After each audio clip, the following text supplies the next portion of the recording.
Tall, dark and handsome can get you a long way in Hollywood. Check out Clive Owen. If only. But so can small, dark and handsome. Check out Peter Dinklage. All right, let's do this.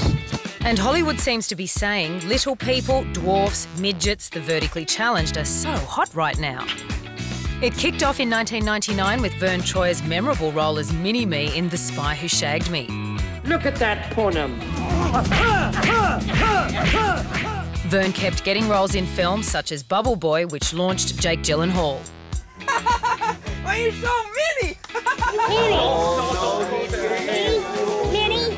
I'm not Minnie. Then it really started to ramp up in 2001 with the dramatic role of Gimli, played by a very tall John Rhys-Davies in Lord of the Rings. Nobody tosses a dwarf. Well, almost no one.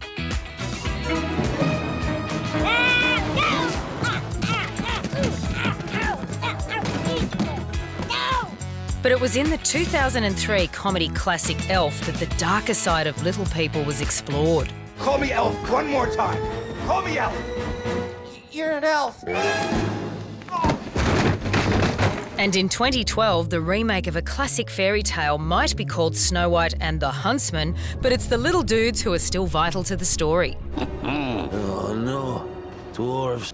The dwarves are a bunch of drunken thieves who capture Snow White and the Huntsman and string them up like a couple of chickens.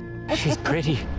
A real achievement for Rupert too as a director is to be able to get not just big stars like Ray Winston and the guys that were playing the dwarves, but the fact that they're big guys. Yeah. What challenges on the set did that present for you, just in terms of the production maths of getting it shot so that it all looked seamless? Because you were responding to them like they were this big. Sometimes it was really simple. Chris is a pretty large person, and Ian McShane would just kind of sit a little bit lower and do their scene, and then in another case, like, it took an entire day to have all of us walk through one frame. We had to shoot it individually each time, a pass with like multiple screens behind it. It was insane. It took all day. So with all this big screen work for little people actors, why were some of them so angry about Snow White and the Huntsman that they threatened a 100 midget march in protest? What are you talking about? You have eyes, Huntsman, but you do not see.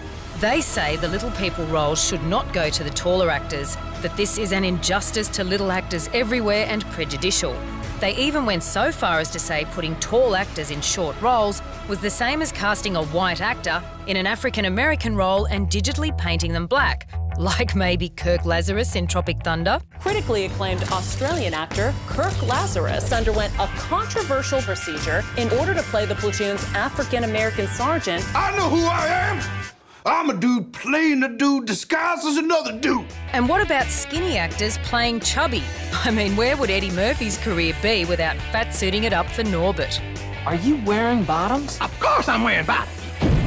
Okay, too far? Well, let's back it up a bit here. The skill of an actor is to play a role, any role, because it's not the size of the performer, but the size of the performance. And a small role can cast a very big shadow. Oh, you're probably right, as usual. For more tall people in little roles, there's The Hobbit coming to the big screen at the end of the year. And for more little people in tall roles, there's always Tom Cruise playing Jack Reacher out soon too. Remember, you wanted this.